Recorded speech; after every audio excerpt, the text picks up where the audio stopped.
কিন্তু যিবিলাক ব্যক্তিয়ে 2012 চনত আৰু 2014 চনত সেই গোষ্ঠীগত হিংসাৰ লগত জড়িত থকা বুলি NIA চাৰ্জশ্বিট প্ৰদান কৰিছে, সেইবিলাক ব্যক্তিৰে সাংগু পাংগুক, সেইবিলাক ব্যক্তিয়ে নেতৃত্ব দিয়া সংগঠনৰ বা সেইবিলাক ব্যক্তিয়ে নেতৃত্ব দিয়া সন্ত্ৰাসবাদী সংগঠনৰ সদস্যকেতো আপুনি আনি পিনে ৰাজগাদীত আজি অধিষ্ঠ কৰিছে BTCৰ বা BTRৰ EM বা MCLA হিচাপে UPPL দলৰ পৰা।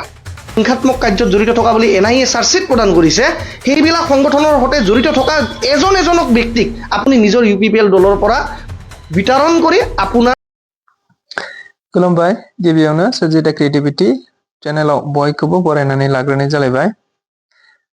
दायो राजखान्थिया खाथिनिफ्राय खाथिसिनाव सफैलायबाय, अदेबानि बिसायख'थिया खाथिनिफ्राय खाथिसिनाव सफैबाय आरो जोंनि बोथोरफ्राबो दायो राजनितिखौ लानानै गोबांथार बारहावाफ्रा बारनो हमलायबाय। खौरां बिजोंफोरनि गेजेरजों नुखाबाय, मिथिजोबखाबाय BPFनि सासे दैदेनगिरि, अदेबानि मोनसे समनि MCLA आरो मोनसे समनि BPF सरकार खुंबाय थानाय समाव डिपुटि स्पिकार जायखौ नेरसोन बर' होननानै मिथिनाय जायो, आथिखालाव मिथिनो मोननाय बायदिब्ला बेरगाव ब्लक BPFनि आफादगिरि होननानै बुंनाय जादोंमोन नेरसोन बर'। बिथाङा दायो BPF राजखान्थि दोलोखौ नागारबाय होनना खौरां बिजोंनि गेजेरजों मिथिबाय आरो बे गावनि रेजिगनेशन लेटारखौ मैया हाग्रामा महिलारिनिसिम गथायबाय होननानै खौरां बिजोंफोरनि गेजेरजों नुनो मोनबाय आरो बे लेटारखौ बिथाङा पाब्लिकलि खालामबाय। थारैनो बाथ्राया साननो गोनां, BPF राजखान्थि दोलोआ बर'फोरनि गेजेराव बयनिख्रुइबो गोजामसिन मोनसे ओनसोलारि राजखान्थि दोलो होननानै बुंब्ला बारा बुंनाय जानाय नङा। नंगौ, 17 बोसोर BPF हिसाबै 15 बोसोर बिथांमोना सरकार खुंबोबाय BTC-खौ, नाथाय दिनै खेबसे थामसा जोबनाय लोगो लोगो BPFनि गोबांथार दैदेनगिरिफोरा दायो साफानि उनाव साफा, बेबो गोजाम दैदेनगिरिफोरासो, जेरै चन्दन ब्रह्मनिफ्राय लानानै खाम्फा बरगयारी, बेबायदिनो BPFनि लेङाइ आफादगिरि आरो बेबायदिनो BPFनि माखासे दैदेनगिरिजों लोगोसे MCLA गोबांथार बेबायदिनो गुबुन गुबुन दैदेनगिरिफोरा दायो BPF दोलोखौ नागारबोबाय। बेबो गोदानफोरा नङा, जायफ्रा BPF राजखान्थि दोलोजों जोनोम जाजेननायनिफ्रायनो अहरह खामानि मावबोदों, जायफ्रा हाग्रामा महिलारिजों आगदा आगसि थानानै खामानि मावबोदों, बिथांमोनहा दायो BPF राजखान्थि दोलोखौ साफानि उनाव साफा नागारबोबाय थानायखौ जों बयबो खौरां बिजोंफोरनि गेजेरजों नुनो मोनबाय थानाय जादों। नंगौ, दाबो नेरसोन बर' बिथाङाबो मोनसे समाव BPFनि गोख्रों दैदेनगिरि आरो मोनसे समाव BPF खुंथाय समावनो डेपुटि स्पिकारबो जाबोनाय सासे दैदेनगिरि। बेबायदि दैदेनगिरिफोरा दायो BPF राजखान्थि दोलोखौ नागारबाय। थारैनो बियो मा जानो हागौ, बिथांमोनहा नायबिजिरदोंना नायबिजिराखै जों मिथिला। थारैनो बेफोर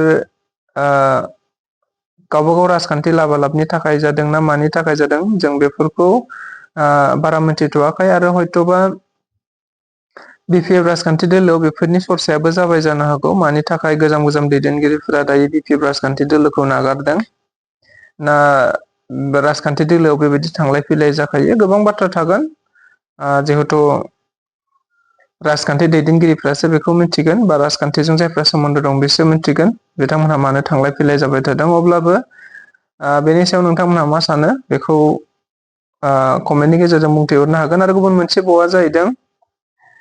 मोनसे आपडेट बावा जाहैदों हाग्रामा महिलारि बिथांखौ जुदि BRTF अस्त्र लाग्रा हिंसायारि खालामग्रा होननानै बुङोब्ला थारैनो प्रमद बर'आबो हिंसा खालामग्रा बा हिंसायारि बिग्रायारि मानसिफोरखौनो लानानै दायो सरकार खुंगासिनो दङ। हाग्रामा महिलारिखौ बेबायदि बुंनायनि सिगां गावबो सरकाराव जाय हिंसायारि उग्रपन्थिफोरखौ लानानै बिथाङा सरकार सामलायगासिनो दङ बिसोरखौ गासैखौबो गैया खालाम, बोखारनानै होजोब, बेनि उनाव प्रमद बर'आ हाग्रामा महिलारिनि सायाव बुंनो हागोन। बेनि अनगायैबो प्रमद बर'आ दायो बर' जाथिनि नामाव गावनि गाद्दिखौ लाखिनांगौनि थाखाय हाग्रामा महिलारिनि बा BPFनि अक्सिजेन लानो नागिरदों नामा खौसे जानायनि मुङाव?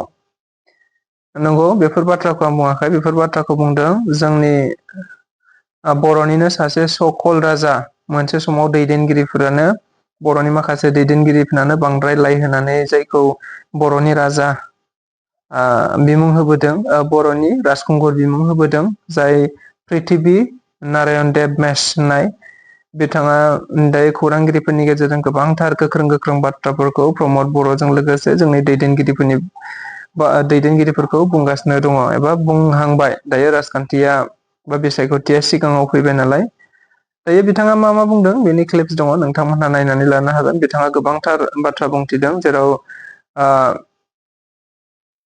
प्रमद बर'आ थारैनो गोजोनखौ लाबोनो हायाखै, गावनि सायावल' खुगायावल' बुंबाय थादों गोजोन आरो गोजोना जुदि फैमारबायमोनब्ला दायो बारग' एनडिएफबिफोरा मानो गोदान आफाद राजखान्थि आफाद जेनेबा एपिबि अल्टारनेटिभ पार्टी अफ बर'लेण्डखौ मानो दानो गोनां जाखो, गोबांथार बाथ्रा बुंथिदों। बर'नि दैदेनगिरिफोरखौ लानानैनो गोबांथार बाथ्रा बुंथिदों। बेनि अनगायैबो बिथाङा उग्रपन्थीफोरखौ लानानै सरकार सामलायनायखौबो प्रमद बर'खौ गोबां बाथ्रा बुंदों।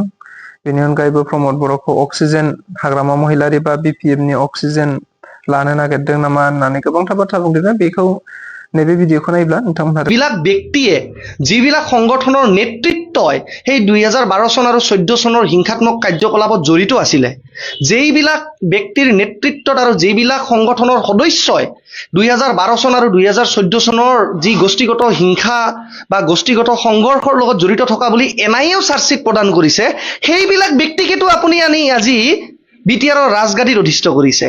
আপোনাৰ লগত আপুনি বিটিচিৰ চিফ আৰু তেওঁলোকে আপোনাৰ পৰিষদখনত হয়তো আপোনাৰে ইউপিপিএল দলৰ এমচিএলএ বা ইএম হিচাপে তেওঁলোকে ৰাজগাদীত বহি আছে, ইউপিপিএল দলৰ এক ব্যাগুম নেতা হিচাপে।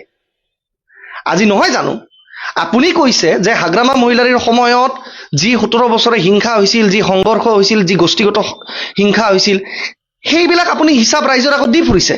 কিন্তু যিবিলাক ব্যক্তিয়ে 2012 চনত আৰু 2014 চনত সেই গোষ্ঠীগত হিংসাৰ লগত জড়িত থকা বুলি এনআইএও চাৰ্জশ্বিট প্ৰদান কৰিছে, সেইবিলাক ব্যক্তিৰে সাংগু পাংগুক, সেইবিলাক ব্যক্তিয়ে নেতৃত্ব দিয়া সংগঠনৰ বা সেইবিলাক ব্যক্তিয়ে নেতৃত্ব দিয়া সন্ত্ৰাসবাদী সংগঠনৰ সদস্যকেতো আপুনি আনি পিনে ৰাজগাদীত আজি অধিষ্ঠ কৰিছে বিটিচিৰ বা বিটিআৰৰ ইএম বা এমচিএলএ হিচাপে ইউপিপিএল দলৰ পৰা। তো হাগ্ৰামা মহিলাৰীয়ে যদি সেইবিলাক ব্যক্তিৰ জৰিয়তে হিংসা কৰাইছিলে, হাগ্ৰামা মহিলাৰীয়ে যদি সেই সময়ত হিংসাৰ প্ৰশ্ৰয় দিছিলে, তাৰ মানে প্ৰমোদ বড়ো ডাঙৰীয়া আপুনিও কি সেই হিংসাকাৰীৰ দল, সেই হিংসাকাৰীৰ যিবিলাক সদস্য, সেই সদস্যবিলাকক লৈ তেওঁলোকৰ বন্ধুবৰ্গক আনি পৰিষদখনত বহাই আপুনিও কি হিংসাকাৰীক প্ৰশ্ৰয় দিব বিচাৰিছে নেকি? সংগঠনৰ নেতৃত্বই জড়িত থকা বুলি, হিংসাত্মক কাৰ্যত জড়িত থকা বুলি এনআইএ চাৰ্জশ্বিট প্ৰদান কৰিছে, সেইবিলাক সংগঠনৰ সৈতে জড়িত থকা এজনক ব্যক্তিক আপুনি নিজৰ ইউপিপিএল দলৰ পৰা বিতৰণ কৰি আপোনাৰ কাউন্সিলখনত কেৱল হিংসাৰ লগত জড়িত নথকা মানুহে আপুনি ৰাখক। আৰু যদি সেয়াই নহয় তেতিয়াহ'লে আপুনি হাগ্ৰামা মহিলাৰী ডাঙৰীয়াৰ ওপৰতো প্ৰশ্ন উত্থাপন কৰাৰ কোনো অধিকাৰ নাই। আৰু দ্বিতীয়তে এইখিনি কথা ক'ব বিচাৰিছোঁ যে হয়, আমি কাকো হিংসাকাৰীক বুলি ক'ব বিচৰা নাই। হিংসা এক সময়ত আন্দোলন, বিদ্ৰোহ এইবিলাক ৰাইজৰ মাজত খুব থাকিলে বিভিন্ন সময়ত মানুহ অস্ত্ৰ বা এক আৰ্মড ৰিভলিউশ্যনলৈকে বা বিদ্ৰোহী হিচাপেও মানুহে আন্দোলন কৰে। অসমৰ ইতিহাসতো আছে, ভাৰতৰ ইতিহাসতো আছে, বড়োলেণ্ডৰ ইতিহাসতো আছে। কিন্তু আপুনি কেৱল যদি হাগ্ৰামা মহিলাৰী, এক্স বিএলটি, বিআৰটিএফ লৈকে আঙুলি তুলি থাকে, ইয়াৰ উত্তৰটো কিন্তু আপুনিও দিব লাগিব। কাৰণ তেতিয়াহ'লে আপুনিও কিন্তু সেই একেধৰণেই সেই হিংসাকাৰী সংগঠনৰ নেতৃত্ববৰ্গক লৈয়েই কিন্তু আপুনি আজি চৰকাৰ চলাই আছে। যদি শান্তিৰ অৱতাৰ হিচাপে নিজকে আজি দাঙি ধৰিব বিচাৰে, তেতিয়াহ'লে প্ৰশ্নটো হ'ল, তেতিয়াহ'লে আজি অল্টাৰনেটিভ পাৰ্টি অফ বড়োলেণ্ড কিয় জন্ম হ'ল? আজি এনডিএফবিৰ ভাইসকল, আজি এনডিএফবিৰ যিমানবোৰ বিদ্ৰোহী ভাইসকল আছে, তেওঁলোকে আজি কিয় নিজৰ অধিকাৰ, নিজৰ ৰাজনৈতিক সংৰক্ষণখিনি ইউপিপিএল দলৰ লগত থাকিলে নাপাব বুলি অনুভৱ কৰি তেওঁলোকে আজি সুকীয়াভাৱে অল্টাৰনেটিভ পাৰ্টি অফ বড়োলেণ্ড গঠন কৰিব লগা হ'ল। প্ৰমোদ বড়ো ডাঙৰীয়াই 2020 চনৰ নিৰ্বাচনৰ কেম্পেইনৰ সময়ত ৰাইজৰ আগত ঢোল বজাই ফুৰিছিলে। কিন্তু আজি 1000 কোটি টকীয়া হাগ্ৰামাৰ কেলেংকাৰীৰ বিৰুদ্ধে তদন্তটো দূৰৈৰে কথা। হাগ্ৰামা মহিলাৰীক ইডি, চিবিআই বা এনআইএ লগাই তদন্ত কৰোৱাটোতো দূৰৈৰে কথা।